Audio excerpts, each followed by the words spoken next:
ನಮಸ್ಕಾರ ಆತ್ಮೀಯ ವೀಕ್ಷಕರೇ, ನಾನು ಡಾಕ್ಟರ್ ಚಂದ್ರಶೇಖರ್ ಸರ್ಜಾ, ನಿಮ್ಮ ಲೈಫ್ ಸ್ಟೈಲ್ ಫಿಸಿಷಿಯನ್. ವೀಕ್ಷಕರೇ, ನಮಗೆಲ್ಲ ಗೊತ್ತಿರಂಗೆ ನಮ್ಮ ದೇಶ ಡಯಾಬಿಟಿಸ್ ನ ರಾಜಧಾನಿ ಆಗ್ತಾ ಇದೆ. ಹೋಗ್ತಾ ಹೋಗ್ತಾ ಹೋಗ್ತಾ ಇನ್ನು ಸ್ವಲ್ಪ ವರ್ಷಗಳಲ್ಲಿ ಪ್ರತಿ ಇಬ್ಬರಲ್ಲಿ ಒಬ್ಬ ಮನುಷ್ಯನಿಗೆ ಡಯಾಬಿಟಿಸ್ ಉಂಟಾಗುತ್ತೆ ಅಂತ ಹೇಳ್ಬಿಟ್ಟು WHO ಒಂದು ಸ್ಟಡಿ ಪ್ರೂವ್ ಮಾಡ್ತಾ ಇದೆ.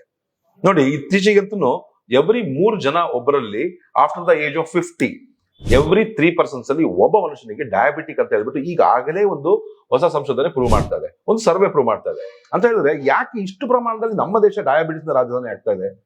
ನಾವೆಲ್ಲ ಅಂದ್ಕೊಂಡಿರ್ಬೋದು ನಮ್ಮ ದೇಹದಲ್ಲಿ ಇನ್ಸುಲಿನ್ ನ ಪ್ರಮಾಣ ಕಡಿಮೆ ಆಗ್ತಾ ಇದೆ, ನಮ್ಮ ದೇಶದಲ್ಲಿ ಇನ್ಸುಲಿನ್ ನ ಪ್ರಮಾಣನೇ ಕಡಿಮೆ ಆಗ್ತಾ ಇದೆ, ನಮ್ಮ ಜೀವನಶೈಲಿಯಿಂದನೋ ಬೇರೆ ಬೇರೆ ಪ್ರಾಬ್ಲಮ್ ಇಂದನೋ ಅಂತ ಅನ್ಕೊಂಡಿರ್ಬೋದು. ಆದ್ರೆ ವೀಕ್ಷಕರೇ, ಒಂದು ಸತ್ಯವನ್ನ ನೀವು ಸರಿಯಾಗಿ ಅರ್ಥ ಮಾಡ್ಕೊಳ್ಳಿ. ಏನು ಅಂತ ಹೇಳಿದ್ರೆ, ಈ ಒಂದು ಟೈಪ್ 2 ಡಯಾಬಿಟಿಸ್ ಹೈಯೆಸ್ಟ್ 99.5% ಇರುವಂತ ಈ ಟೈಪ್ 2 ಡಯಾಬಿಟಿಸ್ ನ ಮುಖ್ಯವಾದ ಕಾರಣ ನಮ್ಮ ದೇಹದಲ್ಲಿ ನಮಗೆ ಬೇಕಾದಷ್ಟು ಇನ್ಸುಲಿನ್ ಇರುತ್ತೆ, ಆದರೆ ಅದು ಅದರ ಕೆಲಸ ಮಾಡುವಂತ ಒಂದು ಕೆಪಾಸಿಟಿ ಅಥವಾ ಸಂವೇದನಾಶೀಲತೆಯನ್ನ ಕಳ್ಕೊಂಡ್ಬಿಟ್ಟಿರುತ್ತೆ. That's called insulin sensitivity loss ಆಗ್ತಾ ಇದೆ. ಇನ್ಸುಲಿನ್ ರೆಸಿಸ್ಟೆನ್ಸ್, ಜಿಗುಟುತನ. ಈ ಇನ್ಸುಲಿನ್ ತನ್ನ ಕೆಲಸವನ್ನ ಸರಿಯಾಗಿ ನಿರ್ವಹಿಸುವಂತ ಕಾರ್ಯಕ್ಷಮತೆ ಇರಬೇಕು ಅಂತ ಹೇಳಿದ್ರೆ, ತಾವು ತಿನ್ನಂತ ಆಹಾರ ನಮ್ಮ ಜೀವಕೋಶಗಳಿಗೆ ಹೋಗ್ಬೇಕು ಅಂದ್ರೆ ಈ ಇನ್ಸುಲಿನ್ ಒಂದು ಲಾಕ್ ಅಂಡ್ ಕೀ ತರ ವರ್ಕ್ ಮಾಡ್ಬೇಕು. ಆ ಕೀ ತೆಗೆದಾಗ್ಲೇನೆ ಗ್ಲೂಕೋಸ್ ನಮ್ಮ ಜೀವಕೋಶದ ಒಳಗಡೆ ಪಾಸ್ ಆಗುವಂಥದ್ದು. ಆದ್ರೆ ಈ ಇನ್ಸುಲಿನ್ ಹೋಗ್ಬಿಟ್ಟು ಜೀವಕೋಶದ ಮೇಲೆ ಅಂಟ್ಕೊಂಡಾಗ ಈ ಇನ್ಸುಲಿನ್ ರೆಸಿಸ್ಟೆನ್ಸ್ ಇಂದಾಗಿ ಅದು ಸರಿಯಾಗಿ ಕೀ ಓಪನ್ ಮಾಡಕ್ಕೆ ಆಗ್ತಾ ಇಲ್ಲ. ಶುಗರ್ ನಮ್ಮ ಜೀವಕೋಶಗಳಿಗೆ ಹೋಗ್ತಾ ಇಲ್ಲ, ಬ್ಲಡ್ ಅಲ್ಲೇ ಉಳ್ಕೊಂಡ್ಬಿಡುತ್ತೆ, ಅದು ಜಾಸ್ತಿ ಆಗ್ತಾ ಹೋಗುತ್ತೆ. ನೀವು ಪ್ರತಿಯೊಬ್ಬ ಯಾವುದೇ ಡಾಕ್ಟರ್ ಹತ್ರ ಹೋದ್ರು ಕೂಡ ನೀವು ಶುಗರ್ ಸ್ವಲ್ಪ ವೇರಿಯೇಷನ್ಸ್ ಇದೆ ಅಂತ ಹೇಳಿದ ತಕ್ಷಣ ನಿಮಗೆ ಒಂದು ಮೆಡಿಸಿನ್ ನ ಪ್ರಿಸ್ಕ್ರೈಬ್ ಮಾಡ್ತಾರೆ. ಸಾಧಾರಣವಾಗಿ ಅದು ಮೆಟ್ಫಾರ್ಮಿನ್ ಅಂತ ಹೇಳ್ಬಿಟ್ಟು, ಅದು ನಿಮ್ಮ ದೇಹದಲ್ಲಿ ಇನ್ಸುಲಿನ್ ನ ಜಾಸ್ತಿ ಮಾಡಲ್ಲ, ಬದಲಾಗಿ ನಿಮ್ಮ ದೇಹದಲ್ಲಿ ಇನ್ಸುಲಿನ್ ರೆಸಿಸ್ಟೆನ್ಸ್ ನ ಕಡಿಮೆ ಮಾಡುತ್ತೆ, ಸೆನ್ಸಿಟಿವಿಟಿನ ಜಾಸ್ತಿ ಮಾಡುತ್ತೆ. ಆದ್ರೆ ನೀವು ಅರ್ಥ ಮಾಡ್ಕೊಳ್ಬೇಕಾದ ವಿಷಯ, ನಿಮ್ಮ ಇನ್ಸುಲಿನ್ ನ ನ್ಯಾಚುರಲ್ ಆಗಿ ಸೆನ್ಸಿಟಿವಿಟಿ ಆಗಿ ಇಟ್ಕೊಂಡ್ರೆ, ನ್ಯಾಚುರಲ್ ಆಗಿ ಸೆನ್ಸಿಟಿವಿಟಿ ಜಾಸ್ತಿ ಆಗ್ಲಿಕ್ಕೆ ಮಾಡ್ಕೊಂಡ್ರೆ ಈ ತರ ಇಂಗ್ಲಿಷ್ ಮೆಡಿಸಿನ್ಸ್ ನ ದಾಸರಾಗುವಂತ ಅವಶ್ಯಕತೆ ಇರಲ್ಲ. ಜೊತೆಗೆ ನೀವೆಷ್ಟೇ ಈ ಪ್ರಾಡಕ್ಟ್ಸ್ ತಗೊಳ್ತಾ ಹೋಗಿ ನಿಮಗೆ ಈ ಬೇರೆ ಬೇರೆ ತೊಂದರೆಗಳು, ಈ ಡಯಾಬಿಟಿಕ್ ನೆಫ್ರೋಪತಿ ಆಗಲಿ ಅಥವಾ ಕಿಡ್ನಿಗೆ ಆಗುವಂತ ಸಮಸ್ಯೆ ನೆಫ್ರೋಪತಿ, ಅದೇ ರೀತಿ ನ್ಯೂರೋಪತಿ ನರಗಳಿಗೆ ಆಗುವಂತ ಸಮಸ್ಯೆ, ರೆಟಿನೋಪತಿ ಕಣ್ಣಿಗೆ ಆಗುವಂತ ಸಮಸ್ಯೆ, ಡರ್ಮೋಪತಿ ನಮ್ಮ ಚರ್ಮಕ್ಕೆ ಆಗುವ ಸಮಸ್ಯೆ, ಗ್ಯಾಸ್ಟ್ರೋಪ್ಯಾರಸಿಸ್ ಅಥವಾ ನಮ್ಮ ಕರಳು ಮತ್ತು ನಮ್ಮ ಹೊಟ್ಟೆ ಭಾಗ ಆಗುವಂತ ಸಮಸ್ಯೆ, ಈ ತರದೆಲ್ಲ side effects of diabetes, long term complications of diabetes. ಇದನ್ನ ಅವಾಯ್ಡ್ ಮಾಡುವಂತ ಮೆಡಿಸಿನ್ಸ್ ಅಲ್ಲ ಅವೆಲ್ಲ. ಈ ಡಯಾಬಿಟಿಸ್ ನ ನಾವು ನ್ಯಾಚುರಲ್ ಆಗಿ ಕಂಟ್ರೋಲ್ ಮಾಡ್ಬೇಕಂದ್ರೆ ನ್ಯಾಚುರಲ್ ಪ್ರಾಡಕ್ಟ್ಸ್ ಇಂದ ನಾವು ಈ ಇನ್ಸುಲಿನ್ ರೆಸಿಸ್ಟೆನ್ಸ್ ಡೆವಲಪ್ ಮಾಡ್ಕೊಂಡ್ಬಿಟ್ರೆ ಈ ಸೈಡ್ ಎಫೆಕ್ಟ್ಸ್ ಕೂಡ ಇರೋದಿಲ್ಲ.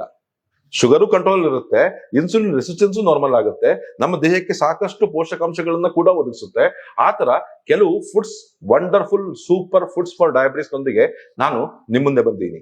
ಅದು ಕೆಲವು ಆಹಾರಗಳಲ್ಲಿ, ನಮ್ಮ ದೈನಂದಿನ ನಮ್ಮ ಅಡಿಗೆ ಮನೆಯಲ್ಲಿ ಯೂಸ್ ಮಾಡುವಂತ ಆಹಾರಗಳಿಂದಾನೇ ನಾವು ನಮ್ಮ ಇನ್ಸುಲಿನ್ ನ ಆದಷ್ಟು ಸಂವೇದನಾಶೀಲವಾಗಿ ಇಟ್ಕೋಬಹುದು, ರೆಸಿಸ್ಟೆನ್ಸ್ ನ ಕಡಿಮೆ ಮಾಡಬಹುದು ಅಂತ ಹೇಳ್ಬಿಟ್ಟು ಹೊಸ ಹೊಸ ಜರ್ನಲ್ಗಳು, British medical journal of diabetes ಅಥವಾ ಅಮೆರಿಕನ್ ಜರ್ನಲ್ ಆಫ್ ಡಯಾಬಿಟಾಲಜಿ, ಈ ಕಡೆಯಿಂದ ಸಂಶೋಧನೆ ಆಗಿರುವಂತ ಈ ಕೆಲವು ಹರ್ಬ್ಸ್ ಅಥವಾ ಕೆಲವು ಗಿಡಮೂಲಿಕೆಗಳು ಅಂತ ಹೇಳಕ್ಕಿಂತ ಕೆಲವು ಆಹಾರ ಪದಾರ್ಥಗಳಿಂದ ಮಾಡ್ಕೋಬಹುದು ಅಂತ.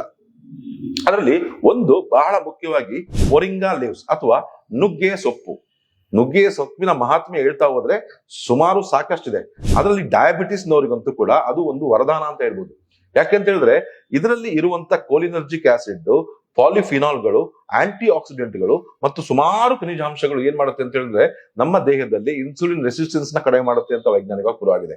ಜೊತೆಗೆ ಈ ಡಯಾಬಿಟಿಸ್ ನಲ್ಲಿ ಉಂಟಾಗುವಂತ ಸುಸ್ತು, ಕ್ಷೀಣತೆ, ಮೂತ್ರದ ಸಮಸ್ಯೆಗಳು ಇಂಥವೆಲ್ಲ ಕಡಿಮೆ ಮಾಡ್ಲಿಕ್ಕೆ ಕೂಡ ಒಳ್ಳೆಯ ಉತ್ತಮವಾಗಿ ಕಬ್ಬಿಣದ ಅಂಶ ಜಾಸ್ತಿ ಇದೆ, ಕ್ಯಾಲ್ಸಿಯಂನ ಜಾಸ್ತಿ ಇದೆ, ಫೆರಿಟಿನ್ ಅಂಶ ಜಾಸ್ತಿ ಇದೆ. ಅದೇ ರೀತಿ ಮೆಗ್ನೀಷಿಯಂ ಮತ್ತು ಮ್ಯಾಂಗನೀಸ್ ಮತ್ತು ಬಾಕಿ ನಮ್ಮ ಮೂಳೆಗಳಿಗೆ ಬೇಕಾಗಿರುವಂತ ಈ ಒಂದು ಮತ್ತು ನರಗಳಿಗೆ ಬೇಕಾಗಿರುವಂತ ಕೆಲವು ಪೋಷಕಾಂಶಗಳು ಕೂಡ ಈ ನುಗ್ಗೆ ಸೊಪ್ಪಿನಲ್ಲಿ ಅಡಗಿದೆ ಅಂತ ವೈಜ್ಞಾನಿಕವಾಗಿ ಪುರವಾಗಿದೆ.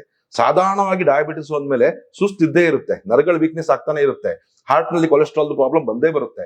ಮುಂದೆ ಹೋಗ್ತಾ ಹೋಗ್ತಾ ಹೋಗ್ತಾ ಕಾರ್ಡಿಯೋಮಯೋಪತಿ ಅಥವಾ ಹಾರ್ಟಿನ ಸಮಸ್ಯೆ ಬರೋದು ಕೂಡ ಈ ಡಯಾಬಿಟಿಸ್ ಒಂದು ಕಾಂಪ್ಲಿಕೇಶನ್. ಹಾಗಾಗಿ ಅದನ್ನೆಲ್ಲ ಅವಾಯ್ಡ್ ಮಾಡ್ಲಿಕ್ಕೆ ಬೇಕಾಗಿರುವಂತ ಅಂಶಗಳು ಕೂಡ ಈ ನುಗ್ಗೆ ಸೊಪ್ಪಿನಲ್ಲಿದೆ. ಸೊ ಮೊದಲಿಗೆ ಈ ನುಗ್ಗೆ ಸೊಪ್ಪನ್ನು ಜಾಸ್ತಿ ಹೇಳ್ತಾ ಕಷ್ಟ ಮಾಡಿ ನೋಡಿ. ಸುಮಾರು 5-6 ಫುಡ್ಗಳಿದೆ. ಈ 5-6 ಫುಡ್ಗಳನ್ನು ಯೂಸ್ ಮಾಡ್ಕೊಂಡು ನೀವು ಹೆಂಗೆ ನಿಮ್ಮ ಶುಗರ್ನ ಕಂಟ್ರೋಲ್ ಇಟ್ಕೋಬಹುದು ನಾನು ಕೊನೆಗೆ ಹೇಳ್ತೀನಿ. ಅದಕ್ಕಿಂತ ಮುಂಚೆ ಉಳಿದಿರುವಂತ ಇನ್ನೊಂದು 3 ಐಟಮ್ಗಳನ್ನ ಹೇಳ್ಬಿಡ್ತೀನಿ. ಅದರಲ್ಲಿ ಎರಡನೇದಾಗಿ ಮೆಂತೆ ಸೊಪ್ಪು. ನಿಮ್ಗೆಲ್ಲ ಗೊತ್ತಿರೋಂಗೆ ಮೆಂತೆ ಕಾಳಿರ್ಬೋದು, ಮೆಂತೆ ಸೊಪ್ಪಿರ್ಬೋದು, ಡಯಾಬಿಟಿಸ್ ನಲ್ಲಿ ರಾಮ ಮಾಡೋದ್ರ ಕೆಲಸ ಮಾಡುತ್ತೆ. ಒಳ್ಳೆ ಫೈಬರ್ನ ಅಂಶ. ನಾವು ಹೆಚ್ಚು ತಿನ್ಬೇಕು ಅಂತ ಅನ್ಸದೇ ಇಲ್ಲ. ಈ ಒಂದು ಮೆಂತ್ಯ ಸೊಪ್ಪನ್ನು ತಗೊಳ್ತಾ ಇದ್ರೆ ಮೆಂತ್ಯ ಸೊಪ್ಪಿನಲ್ಲಿ ಜೊತೆಗೆ ಸಾಲ್ಯುಬಲ್ ಫೈಬರ್ ಕೂಡ ಹೇರಳವಾಗಿದೆ. ನಾವು ತಿಂದಂತ ಆಹಾರ ನಾವು ಎಷ್ಟು ತಿಂತೀವಿ ಅದು ಬಹಳ ಮುಖ್ಯ. ಆಕ್ಚುಲಿ ನಾವು ನೋಡಿ ನಾರ್ಮಲಿ ನಾವು ವಿ ಆರ್ ರೈಸ್ ಈಟರ್ಸ್. ನಾವು ಸೌತ್ ಇಂಡಿಯನ್ಸ್ ಅಂದ್ರೆ ರೈಸ್ ಚಪಾತಿ, ರೈಸ್ ಚೆನ್ನಾಗಿ ತಿಂತೀವಿ, ಚಪಾತಿ ಚೆನ್ನಾಗಿ ತಿಂತೀವಿ. ಆದ್ರೆ ಅದರ ಗ್ಲೈಸಿಮಿಕ್ ಇಂಡೆಕ್ಸ್ ತುಂಬಾ ಹೈ ಇರುತ್ತೆ. ಗ್ಲೈಸಿಮಿಕ್ ಇಂಡೆಕ್ಸ್ ಅಂದ್ರೆ ನೀವು ಇಷ್ಟು ತಿಂದ್ರೆ ಅದು ಎಷ್ಟು ಶುಗರ್ ಆಗಿ ಕನ್ವರ್ಟ್ ಆಗಿ ಎಷ್ಟು ಬೇಗ ನಮ್ಮ ರಕ್ತಕ್ಕೆ ಸೇರ್ಬಿಟ್ಟು ಇನ್ಸುಲಿನ್ ಜಾಸ್ತಿ ಮಾಡ್ಬಿಟ್ಟು ಬ್ಲಡ್ ಅಲ್ಲಿ ಗ್ಲೂಕೋಸ್ ಲೆವೆಲ್ ಜಾಸ್ತಿ ಮಾಡುತ್ತೆ ಅಂತೀವಲ್ಲ, ಅದಕ್ಕೆ ನಾವು ಗ್ಲೈಸಿಮಿಕ್ ಲೋಡ್ ಅಥವಾ ಗ್ಲೈಸಿಮಿಕ್ ಇಂಡೆಕ್ಸ್ ಅಂತ ಕರಿತೀವಿ. ಈ ಗ್ಲೈಸಿಮಿಕ್ ಇಂಡೆಕ್ಸ್ ನ ಲೋವರ್ ಮಾಡ್ಲಿಕ್ಕೆ ಈ ಮೆಂತ್ಯ ಸೊಪ್ಪು ಬಹಳ ಮುಖ್ಯ. ಹಾಗಾಗಿ ಈ ಮೆಂತ್ಯ ಸೊಪ್ಪು ಕೂಡ ನಿಯಮಿತವಾಗಿ ಯೂಸ್ ಮಾಡ್ತಾ ಬಂದಲ್ಲಿ ನಿಮಗೆ ಈ ಒಂದು ಆಡೆಡ್ ಬೆನಿಫಿಟ್ ಆಗಿ ಸಿಗುತ್ತೆ. ಈ ನುಗ್ಗೆ ಸೊಪ್ಪು ಅಂಡ್ ಮೆಂತ್ಯ ಸೊಪ್ಪನ್ನ ಜೊತೆಗೆ ಸೇರಿಸಬಹುದು. ಜೊತೆಗೆ ಮೆಂತ್ಯದ ಕಾಳುಗಳು ಕೂಡ. ಮೆಂತ್ಯದ ಕಾಳುಗಳು ಹೇಗೆ ಅಂತ ಹೇಳಿದ್ರೆ, ಮೆಂತ್ಯ ಕಾಳನ್ನ ನೀವು ನೆನೆಸ್ಬಿಟ್ಟು ಅದಕ್ಕೆ ಮೊಳಕೆ ಬರಿಸ್ಬೇಕು. ನೆನೆಸಿದಾಗ ಒಂದೆರಡು ದಿನದಲ್ಲಿ ಅದು ಮೊಳಕೆ ಬರುತ್ತೆ. ಮೊಳಕೆ ಬಂದ ನಂತರ ಅದನ್ನ ನೆರಳಿನಲ್ಲಿ ಒಣಗಿಸ್ಬೇಕು. ಚೆನ್ನಾಗಿ ಡ್ರೈ ಆಗಿ ಒಣಗಿಸ್ಬಿಟ್ಟು ಅದನ್ನ ಒಂದು ಸಣ್ಣ ಬಾಣಲೆಯಲ್ಲಿ ಲೈಟ್ ಆಗಿ ಹುರ್ಕೋಬೇಕು. ಅದಾದ ನಂತರ ಅದನ್ನ ಪುಡಿ ಮಾಡಿಡ್ಬೇಕು. ನುಗ್ಗೆ ಸೊಪ್ಪನ್ನು ಕೂಡ ಡ್ರೈ ಮಾಡಿ ಪುಡಿ ಮಾಡಿ, ಮೆಂತ್ಯ ಸೊಪ್ಪನ್ನು ಕೂಡ ಡ್ರೈ ಮಾಡಿ ಪುಡಿ ಮಾಡಿ, ಮೆಂತ್ಯೆಯನ್ನ ಮೊಳಕೆ ಬರೆಸಿ ಒಣಗಿಸಿ ಕೂಡ ಅದನ್ನ ಪುಡಿ ಮಾಡಿ. ಜೊತೆಗೆ ಕರಿಬೇವಿನ ಸೊಪ್ಪು. ಕರಿಬೇವಿನ ಸೊಪ್ಪಿನಲ್ಲೂ ಕೂಡ ವೆರಿ ಹೈ ಇನ್ ಫೈಬರ್ ಅಂಶ ಜಾಸ್ತಿ ಇರುತ್ತೆ. ಜೊತೆಗೆ ಹೆಚ್ಚು ತಿನ್ಬೇಕು ಅಂತ ಅನ್ಸಲ್ಲ. ಈ ಒಂದು ಪೌಡರ್ನು ಕೂಡ ಮಾಡಿಟ್ಕೊಳ್ಳಿ ಸಮ ಪ್ರಮಾಣದಲ್ಲಿ. ಜೊತೆಗೆ ಜೀರಿಗೆ, ಸ್ವಲ್ಪ ಜೀರಿಗೆನ ತಗೊಳ್ಳಿ, ಅದನ್ನು ಕೂಡ ಡ್ರೈ ಫ್ರೈ ಮಾಡಿಬಿಟ್ಟು ಇಟ್ಕೊಳ್ಳಿ. ಈ ಇಷ್ಟು ಐಟಮ್ಸ್ಗಳು, ಒಂದು ನುಗ್ಗೆ ಸೊಪ್ಪು, ಒಂದು ಕರಿಬೇವಿನ ಸೊಪ್ಪು, ಒಂದು ಮೆಂತ್ಯ ಸೊಪ್ಪು ಮತ್ತು ಮೊಳಕೆ ಬರೆಸಿದ ಈ ಮೆಂತ್ಯದ ಕಾಳುಗಳು ಮತ್ತು ಜೀರಿಗೆ, ಈ ಇಷ್ಟು ಐಟಮ್ ನ ಪೌಡರ್ ಮಾಡಿಟ್ಕೊಂಡು ನಿಮ್ಮ ಡಬ್ಬದಲ್ಲಿ ಹಾಕ್ಬಿಟ್ಟು ನಿಮ್ಮ ಒಂದು ಟೇಬಲ್ ಮೇಲೆ ಇಟ್ಕೊಳ್ಳಿ. ದಿನ ನೀವು ಮಧ್ಯಾಹ್ನ ಮತ್ತು ರಾತ್ರಿ ಮಜ್ಜಿಗೆ ಕುಡಿತೀರಲ್ಲ, ಆ ಮಜ್ಜಿಗೆಗೆ ಒಂದು ಸ್ಪೂನ್ ಹಾಕಿ. ಊಟ ಮಾಡೋಕ್ಕಿಂತ ಮುಂಚೆನೆ ಮಜ್ಜಿಗೆಗೆ ಹಾಕಿ ಕದರಿ ಇಟ್ಬಿಡಿ. ಊಟ ಮಾಡಿದ ನಂತರ ಅಟ್ಲೀಸ್ಟ್ ಒಂದು ಅರ್ಧ ಗಂಟೆ ಅದು ಮಜ್ಜಿಗೆ ನೆನೆಲಿ. ಸ್ವಲ್ಪ ಊದುತ್ತೆ, ಉಪ್ಕೊಳ್ಳುತ್ತೆ.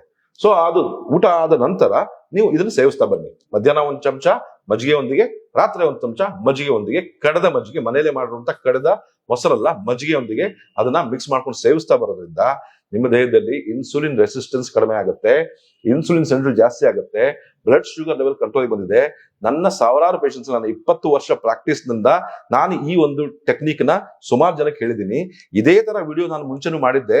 ಅದು ಫೇಸ್ಬುಕ್ ನಲ್ಲಿ 10 ಲಕ್ಷ 20 ಲಕ್ಷಕ್ಕಿಂತ ಜಾಸ್ತಿ ಓಡಿದೆ. ಅದರಿಂದ ಸುಮಾರು ಜನ ಇದನ್ನ ಒಂದು ಬಿಸ್ನೆಸ್ ಆಗಿ ಮಾಡ್ಕೊಂಡ್ಬಿಟ್ಟು ಆ ಪೌಡರ್ನ ಮನೆಯಲ್ಲೇ ಮಾಡ್ಬಿಟ್ಟು ಎಲ್ಲರಿಗೂ ತಲುಪಿಸ್ತಾ ಇದ್ದಾರೆ. ನನಗೆ ಆಕ್ಚುಲಿ ಗೊತ್ತಿಲ್ಲ ಅವ್ರು ಚೆನ್ನಾಗಿ ಮಾಡ್ತೀರೋ ಇಲ್ವೋ ಅಂತ ಹೇಳ್ಬಿಟ್ಟು. You can try it. But ಆದ್ರೆ ಈ ಒಂದು ಸರಿಯಾಗಿ ಮಾಡ್ಕೊಳ್ಳೋದ್ರಿಂದ, ಸರಿಯಾದ ವಿಧಾನದಲ್ಲಿ ಸರಿಯಾದ ಪೋಷಣೆಯೊಂದಿಗೆ ಮಾಡ್ಕೊಳ್ಳೋದ್ರಿಂದ ನಿಮಗೆ ಇಷ್ಟೆಲ್ಲಾ ಲಾಭಗಳು ಸಿಗುತ್ತೆ. ಇದೇ ಒಂದು ಪ್ರಾಡಕ್ಟ್ ನಾನು ಕೂಡ ಒಂದು ಮಾಡಿದೀನಿ. ಜೈಲಾ ಅಂತ ಹೇಳ್ಬಿಟ್ಟು ಒಂದು ಪೌಡರ್ ಮಾಡಿದೀವಿ. ಅದರಲ್ಲೂ ಕೂಡ ನಾವೇನಂತ ಹೇಳಿದ್ರೆ ಈ ಇಷ್ಟು ಎಷ್ಟೆಷ್ಟು ಪ್ರಮಾಣದಲ್ಲಿ ಯಾವ್ದು ಇರಬೇಕು ಅಂತ ನೋಡ್ಬಿಟ್ಟು ಸರಿಯಾದ ಡೋಸೇಜ್ ನೊಂದಿಗೆ ಅದನ್ನ ಹಾಕಿ, ಅದರ ಜೊತೆಗೆ ಸ್ವಲ್ಪ ನಿಮಗೆ ಈ ಮೇಷಶೃಂಗಿ ಅಂತ ಒಂದು ಹರ್ಬು, ಅಂದ್ರೆ ಮೂತ್ರ ಸಮಸ್ಯೆ ಆಗ್ಬಾರ್ದು ಮತ್ತು ಸಡನ್ ಆಗಿ ಇನ್ಸುಲಿನ್ ರೆಸಿಸ್ಟೆನ್ಸ್ ಆಗ್ಬೋದು, ಅದು ನಿಮಗೆ ಅವೆಲ್ಲ ಸಿಗೋದ್ ಕಷ್ಟ, ಅದನ್ನು ಕೂಡ ಆಡ್ ಮಾಡಿದೀವಿ. ಜೊತೆಗೆ ಸ್ವಲ್ಪ ಕುರ್ಕುಮಿನ್ ಅಂದ್ರೆ ಅರಿಶಿಣದ ಪುಡಿ, ಅದು ಕೂಡ ತುಂಬಾ ಹೆಚ್ಚು ನಮ್ಮ ಇದಕ್ಕೆ ಸಹಾಯವನ್ನ ಮಾಡುತ್ತೆ. ಯಾವುದಕ್ಕೆ? ನಮ್ಮ ಗಟ್ ಹೆಲ್ತ್ ನ ಸಹಾಯ ಮಾಡುತ್ತೆ. ಜೊತೆಗೆ ಇನ್ಸುಲಿನ್ ರೆಸಿಸ್ಟೆನ್ಸ್ ಮಾಡುತ್ತೆ. ನಮ್ಮ ಪ್ಯಾಂಕ್ರಿಯಾಸ್ ಇಂದ ಇನ್ಸುಲಿನ್ ಸೆಕ್ರೀಷನ್ ಆಗಲಿಕ್ಕೆ ಸಹಾಯವನ್ನ ಮಾಡುತ್ತೆ. ಮತ್ತು ಸುಮಾರು ಆಂಟಿ ಆಕ್ಸಿಡೆಂಟ್ ಪ್ರಾಪರ್ಟಿ ಕೂಡ ಈ ಕುರ್ಕುಮಿನ್ ನಲ್ಲಿದೆ. ಜೊತೆಗೆ ಪೆಪ್ಪರ್, ನಮ್ಮ ಈ ಎಲ್ಲಾ ಮೆಡಿಸಿನ್ಸ್ ಗಳದ್ದು ಎಫೆಕ್ಟ್ ಜಾಸ್ತಿ ಆಗ್ಬೇಕು ಅಂತ ಹೇಳಿದ್ರೆ ಪೆಪ್ಪರ್ ಬಹಳ ಮುಖ್ಯ, ಅಥವಾ ಕಾಳು ಮೆಣಸು ಬಹಳ ಮುಖ್ಯ. ಅದನ್ನು ಕೂಡ ಸಣ್ಣ ಪ್ರಮಾಣದಲ್ಲಿ ಆಡ್ ಮಾಡಿದೀವಿ. ಈ ಒಂದು ಮಿಶ್ರಣವನ್ನ ಟೇಸ್ಟ್ ಕೂಡ ಚೆನ್ನಾಗಿದೆ. ಇದನ್ನ ನೀವು ಇದನ್ನ ಮಜ್ಜಿಗೆ ಹಾಕೊಳ್ತು ತಗೊಳ್ತಾ ಬರೋದ್ರಿಂದ ನಿಮಗೆ ಸಾಕಷ್ಟು ಹೆಲ್ತ್ ಬೆನಿಫಿಟ್ ಸಿಗುತ್ತೆ. ಜೊತೆಗೆ ಇದಕ್ಕೊಂದು ಡಯಟ್ ಚಾರ್ಟ್ ಕೂಡ ನಾವು ಅದರಲ್ಲೇ ಪ್ರಿಂಟ್ ಮಾಡಿದೀವಿ, ಅದು ಕೂಡ ನಿಮಗೆ ಸಿಗುತ್ತೆ. ಈ ಒಂದು ಅವಶ್ಯಕತೆ ಇದ್ದಲ್ಲಿ ಈ ಒಂದು ಪೌಡರ್ ನೀವು ತರಿಸ್ಕೋಬಹುದು. ಸಾಧ್ಯವಾದ ನಾನು ಯಾವುದೇ ಕಾರಣಕ್ಕೂ ನನ್ನ ಪ್ರಾಡಕ್ಟ್ಸ್ ನ ನೀವು ಡೈರೆಕ್ಟ್ ಆಗಿ ತಗೊಳ್ಳಿ ಅಂತ ಹೇಳಿಲ್ಲ. ನಾನು ಹೇಳಿದ್ದನ್ನ ಕರೆಕ್ಟ್ ಆಗಿ ನೀವು ಫಾಲೋ ಮಾಡಿದ್ರೆ ಸಾಕು. ನೀವು ಮನೇಲೇ ಮಾಡಿ. ನೀವು ನುಗ್ಗೆ ಸೊಪ್ಪನ್ನ ಫ್ರೆಶ್ ಆಗಿ ತಗೊಳ್ಳಿ, ಮೆಂತ್ಯ ಸೊಪ್ಪನ್ನ ಫ್ರೆಶ್ ಆಗಿ ತಗೊಳ್ಳಿ, ಜೀರಿಗೆಯನ್ನ, ಮೆಂತ್ಯವನ್ನ ಮತ್ತು ಈ ಒಂದು ಕರಿಬೇವಿನ ಸೊಪ್ಪನ್ನ ತಗೊಂಡ್ಬಿಟ್ಟು ನೀವೇ ಪುಡಿ ಮಾಡಿಕೊಂಡು ಕರೆಕ್ಟ್ ಆದ ಒಂದು ಡೋಸೇಜ್ ನಿಂದ ನೀವು ತಗೊಳ್ತಾ ಬಂದಲ್ಲಿ ನಿಮಗೆ ಇಷ್ಟೆಲ್ಲ ಬೆನಿಫಿಟ್ ಸಿಗುತ್ತೆ. ಟ್ರೈ ಮಾಡಿ ನೋಡಿ, ಟೇಸ್ಟ್ ಹೇಗಿದೆ ಅಂತ ಹೇಳ್ಬಿಟ್ಟು ಕಾಮೆಂಟ್ ಬಾಕ್ಸ್ ಅಲ್ಲಿ ಹಾಕಿ. ಇದೇ ತರ ಮತ್ತೊಂದು ವಿಡಿಯೋ ಒಂದಿಗೆ ನಿಮ್ಮನ್ನ ಭೇಟಿ ಆಗ್ತೇನೆ. ಅಲ್ಲಿವರೆಗೂ ನಮಸ್ಕಾರ.